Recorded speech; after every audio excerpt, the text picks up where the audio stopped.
سلام به همه دوستای گل خودم. خوش اومدین به یه قسمت دیگه از تینا مووی. من تینا هستم و اینجا جاییه که اگه اهل فیلم و سریال و مخصوصاً انیمه باشی قرار کلی حال کنی.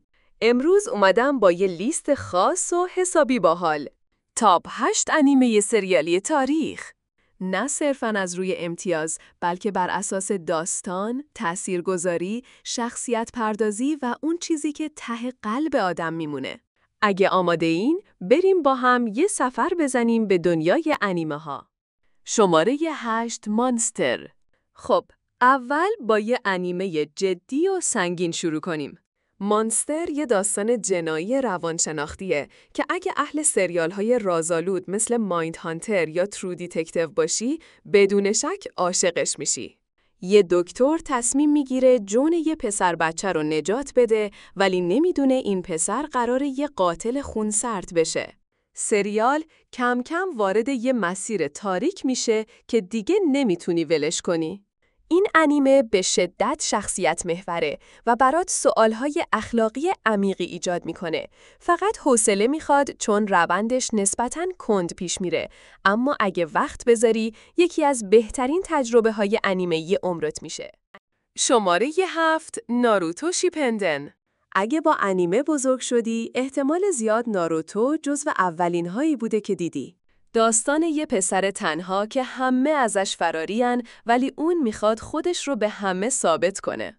ناروتو فقط درباره نینجاست؟ نه، درباره تلاش، امید، رفاقت و حتی بخشیدنه. شخصیتاش انقدر قوی و واقعی‌ان که انگار جزئی از زندگی خودتن. البته باید قبول کنیم که فیلر زیاد داره، قسمت‌هایی که تو خط داستانی اصلی نیستن، ولی در کل اونقدر لحظات خوب و احساسی داره که ارزششو داره. شماره 6 وان پیس. خب رسیدیم به غول مرحله آخر.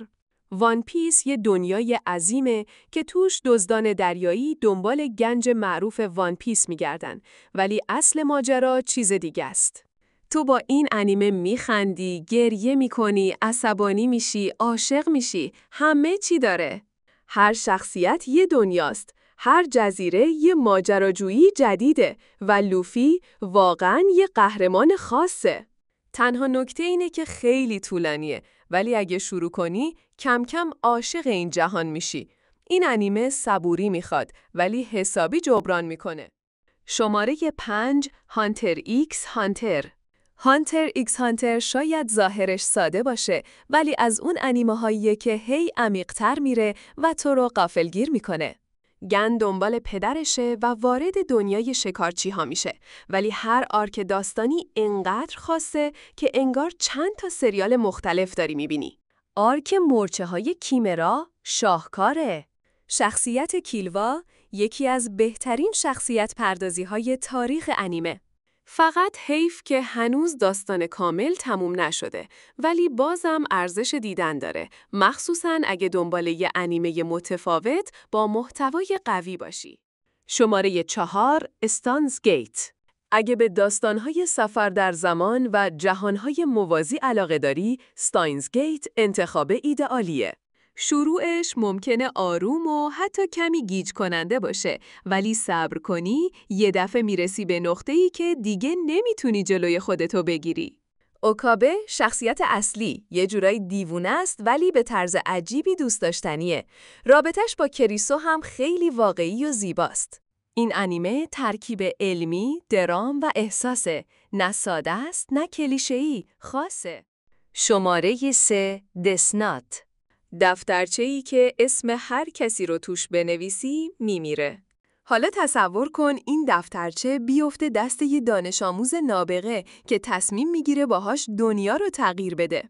دفنوت یه بازی شطرنج بین خیر و شره، ولی نکته اینه که معلوم نیست کدوم طرف واقعاً خیره. داستان نفسگیره، پر از پیچش ذهنی و کاراکتر لایت یاگامی یکی از تأثیرگذارترین ضد قهرمان‌های تاریخه. فقط حواست باشه، بعد از یه نقطه‌ای داستان یه افت کوچولو پیدا میکنه، ولی هنوزم فوق‌العاده است. شماره 2 اتک آن تایتان. این یکی دیگه واقعاً بحث برانگیزه، چون خیلیا میگن AOT بهترین انیمه تاریخه. در ظاهر داستانی درباره انسان‌هاییه که دارن با تایتان‌ها می‌جنگن، ولی واقعیت خیلی پیچیده‌تر از اینه. با گذشت زمان، انیمه وارد بحث‌هایی مثل جنگ، سیاست، تاریخ، شستشوی مغزی و قدرت میشه. هر فصلش یه شوک جدید داره و پایانش هم برای خیلیا بحث برانگیز بود، ولی در کل اثریه که دیدنش تجربه فراموش نشدنیه. خب، تا اینجا اومدیم با کلی انیمه جذاب و حسابی. اگه تا الان داری این ویدیو رو میبینی، یعنی احتمالاً خوشت اومده، درسته؟ پس یه لطفی بکن، همین الان یه لایک بزن که من بدونم ادامه این سبق ویدیوها رو بسازم. و اگه تازه با کانال آشنا شدی، سابسکرایب یادت نره. اینجا قراره هر هفته بریم سراغ معرفی و نقد فیلم و سریال های درجه 1 از انیمه گرفته تا سینمای جهان. حالا برسیم به انیمه‌ای که به نظر من شایسته جایگاه اول تو این لیسته. شماره 1 فول متال آلکامیست برادرهود.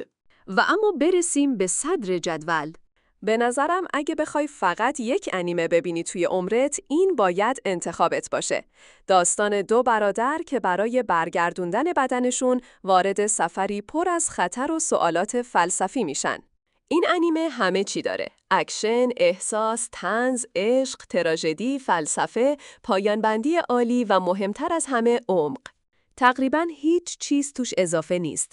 شخصیت‌های فرعی هم مثل شخصیت اصلی کامل و باورپذیرن. یه انیمه‌ای که از لحظه اول تا آخر مخاطب رو با خودش میبره. خب، اینم از لیست من برای تاپ 8 انیمه سریالی تاریخ. میدونم خیلی سخت انتخاب، فقط 8 تا انیمه توی دنیایی که پر از شاهکاره، ولی به نظرم اینا واقعاً خاص‌تریناش بودن. حالا نوبت شماست. تو کامنت ها حتما برام بنویس انیمه مورد علاقت چیه، یا اگه با لیستم موافق نیستی خوشحال میشم نظرتو بدونم.